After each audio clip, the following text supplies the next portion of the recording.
Hello and welcome to the guide. Are you looking for a build that absolutely smashes all content on a budget? We're going to go over my Summon Phantasm Necromancer that has been my main build for the Expedition League. It's a very solid build from bossing to map clear with great defensive layers.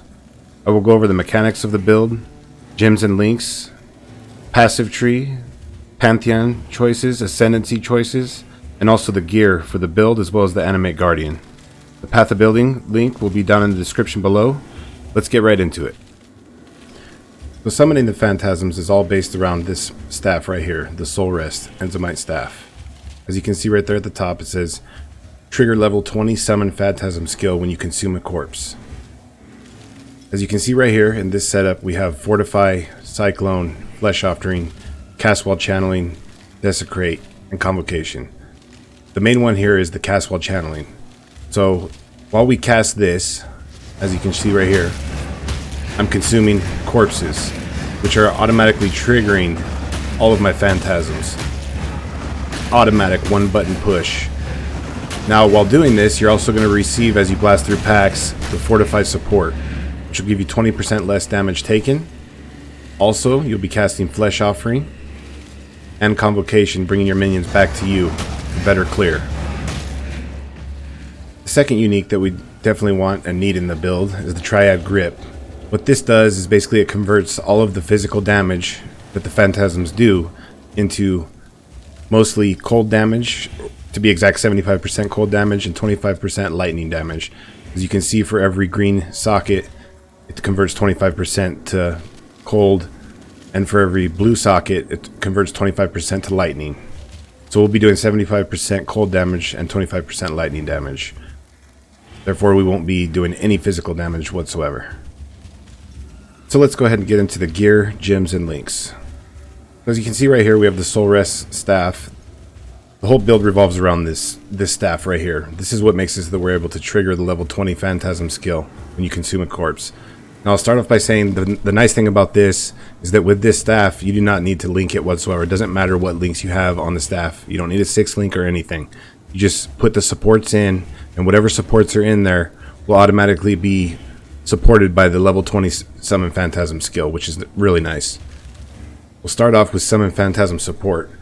We have this gem because with this gem, it makes it to where we can summon up to 20 phantasms. Next, we have Elemental Focus. After that, we have Minion Damage. Predator Support, which makes it so we can target single enemies. Controlled Destruction. And lesser multiple projectiles. Now, in boss fights and stuff like this, you want to go ahead and switch out lesser multiple projectiles with hypothermia, which I keep right here inside of my inventory. Also keep in mind that all of the jewels that you see, obviously I don't have 20% quality on all of them. Now, you definitely want to go for 20% quality. I just haven't got to that point with the build yet, and it's already super strong. Next, we'll go into the helmet. We have the Devouring Diadem.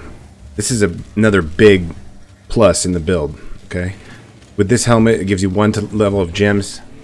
Socketed gems have 20% reduced mana reservation. This is awesome because along with the mana reservation in our passive tree, it makes it to where we're able to run Hatred, summon Skitterbots, and Zealotry without having a problem with our mana.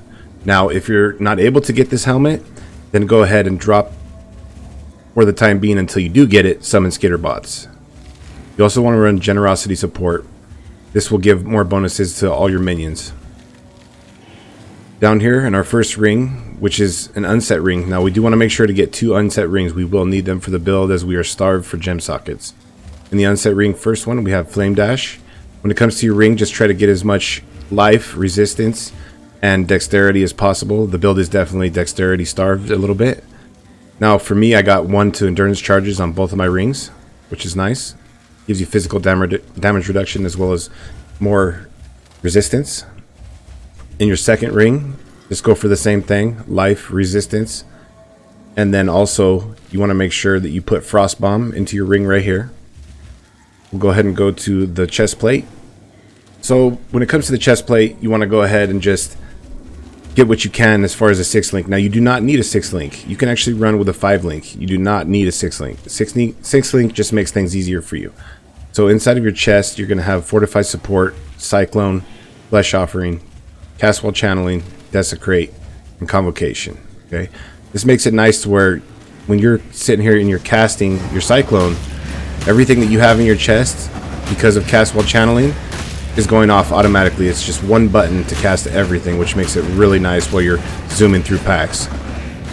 Now for bossing, right here, you want to go ahead and switch Frostbomb for Convocation, and you'll go ahead and self-cast Convocation in that case. But for mapping, I just keep Convocation here and Frostbomb in my ring. So right here we have the Triad Grip Gloves, which are a very important component to the build.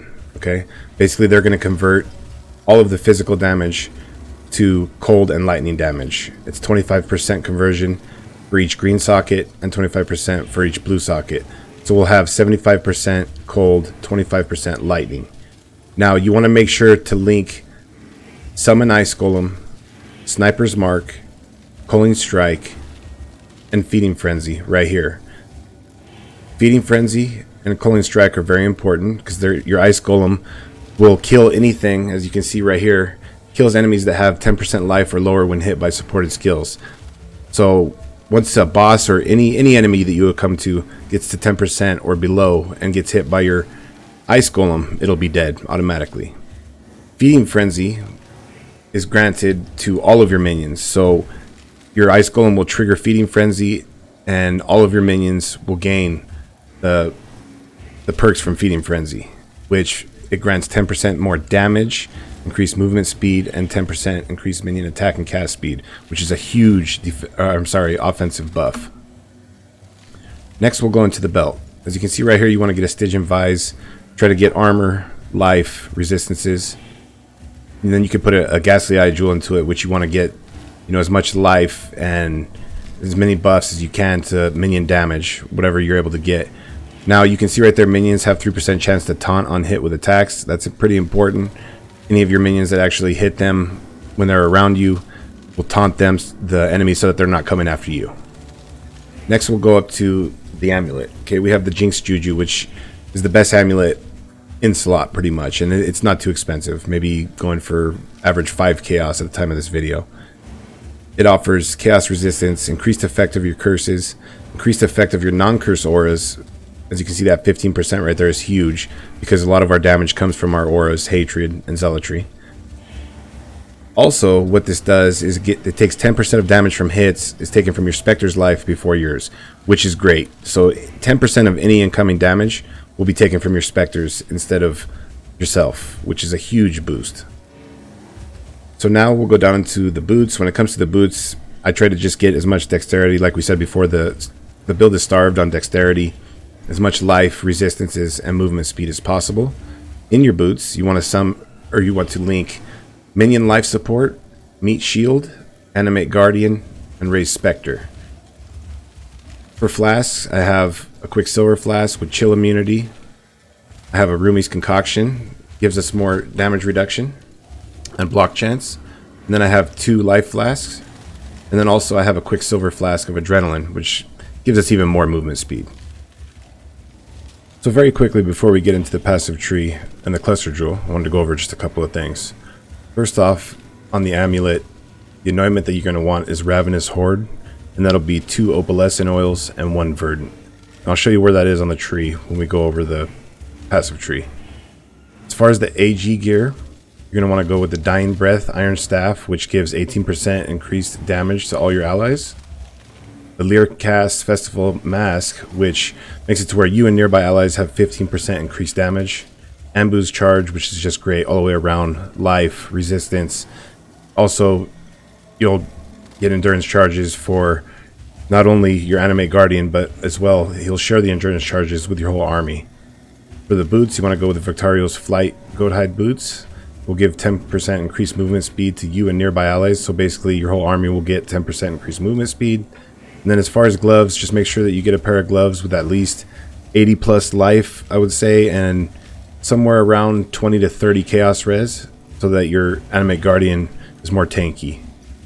Also, when it comes to Animate Guardian's superior gear, you're gonna want to go with the Gruthkul's Pelt armor, which has great bonuses and a lot of regen.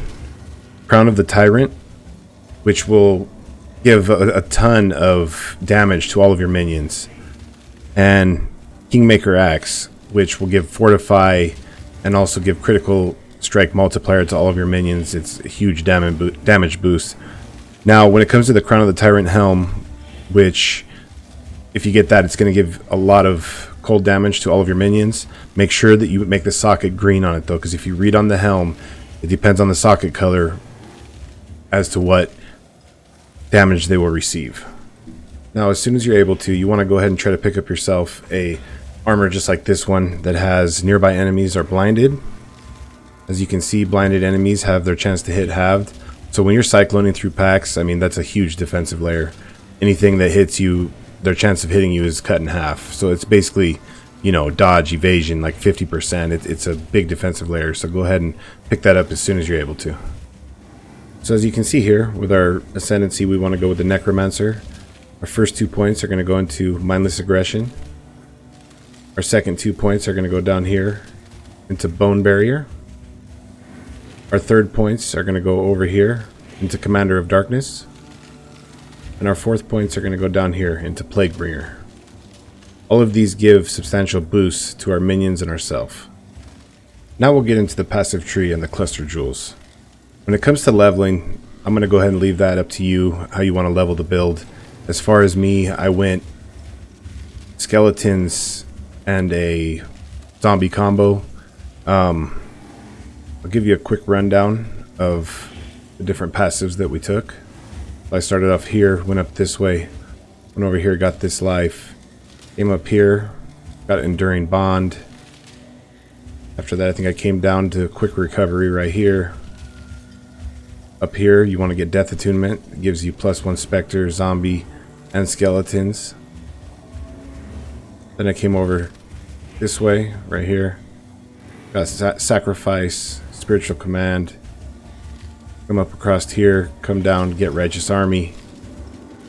Redemption you can get later on. You know, you can pick up some life right here. You definitely want to get this. Sovereignty. You need all this mana reservation to run all of your auras. You can come down this way, pick up this wheel right here for Grave Pact. About that time, come over this way, get Elemental Equilibrium, which you're going to be casting onto all of your enemies that you come into as you're cycloning through packs, dropping their elemental resistances.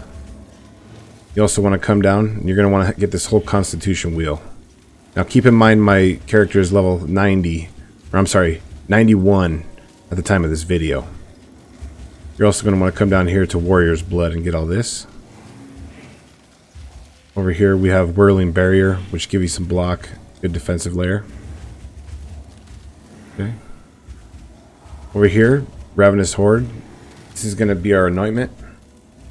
Once again, it takes 2 Opalescence and 1 Verdant Oil to get this anointment. Now just remember that you definitely want to follow this tree pretty much to the T. It all makes the build work out correctly. Right down here, the Elemental Equilibrium is a must-have. You definitely want to get this. This, along with Avatar of Fire. Okay, Avatar of Fire is going to make it to where you only deal fire damage. So when you trigger Elemental Equilibrium with fire damage, the enemy's lightning and cold resistance will be dropped by 50%, which is a huge damage boost.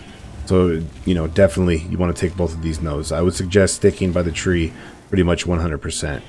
Now, this tree right here, when you get past this point, when you have more skill points, say you go to level 95, 100, you know, I would go ahead and I would take this jewel socket right here.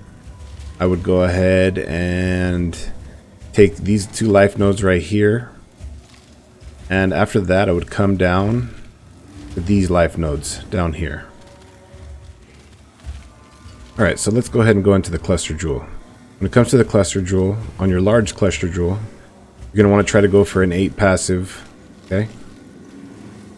2 of the nodes that you definitely want to get are Call to the Slaughter and Renewal. Renewal is for regen and a lot of damage for your minions. Call to the Slaughter, you know, gives them movement speed. They deal 15% more damage. They have more attack and cast speed. And it says, you know, minions created recently, which you're constantly recreating your minions, so don't worry about that. When it comes to your medium cluster jewels, on your first one, you want to get Blessed Rebirth. and you want to get life from death. Okay, those are very important nodes that you want. Blessed Rebirth, minions created recently cannot be damaged. Your summon phantasms, they have kind of a low life pool, so for the first 4 seconds that you summon them, they will not take any damage, and they will be dealing out a lot of damage themselves. And you're constantly resummoning them, so you won't have a problem with them. You definitely want to have Blessed Rebirth. Next, you want Life from Death. Minions have a 15% increased max life. They regenerate 2% life per second if a minion has died recently. Whenever you are resummoning as you're casting non-stop with your Cyclone, your minions are constantly having a ton of regeneration. And they recover 4% of life on minion death. Anytime that you resummon new phantasms, which is constantly, all of your minions are getting that boost. They're getting the 4% recovery of life on minion death. So you don't ever have to worry about losing any of your minions as long as you're casting. For our other medium cluster jewel, we're going to come over here. The 2 passes that we definitely want are Replenishing Presence and Vengeful Commander. Okay, these are both big damage bonuses, considering that most of our damage is going to come from our auras. These give increased effect of auras, and you and nearby allies regenerate 1% life per second for Replenishing Presence. And Vengeful Commander basically increases your hatred by 15%, which is nice. For your small clusters, you're going to want to go with your life clusters. Now, if you can, you want to get 2 passive with Fettle. If you can get both of them with Fettle, that's great. Fettle is the best node that you can get on your small life cluster jewels. Now for me, I have 1 Fettle, and on my other one, which is also a 2 passive, I have Surging Vitality, which is also nice. It's 8% increased maximum life. A little bit less life than you get from Fettle, but it gives you life regeneration, and then on top of that, every 4 seconds, you're going to regenerate 10% of your life over 1 second, which is a nice boost. As for your raised specters, you're going to want 2 Carnage Chieftains and 1 Host Chieftain. That'll be the monkey looking guys right here. They will supply your power charges and your frenzy charges, which are actually going to add a huge DPS boost to the rest of your minions. You will find them in Act 7 at the Ashen Fields right here. So don't forget that the Path of Building will be down in the description. As you can see right here on the Path of Building, each phantasm is doing 414,000 damage. At 20 phantasms, that puts us at 8.2 million DPS. I'm going to go ahead and leave you with some gameplay footage so you can see how the build actually works. This guide was helpful. Please consider checking out my channel and subscribing. Thank you for watching.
I'll free you when I'm ready and not before.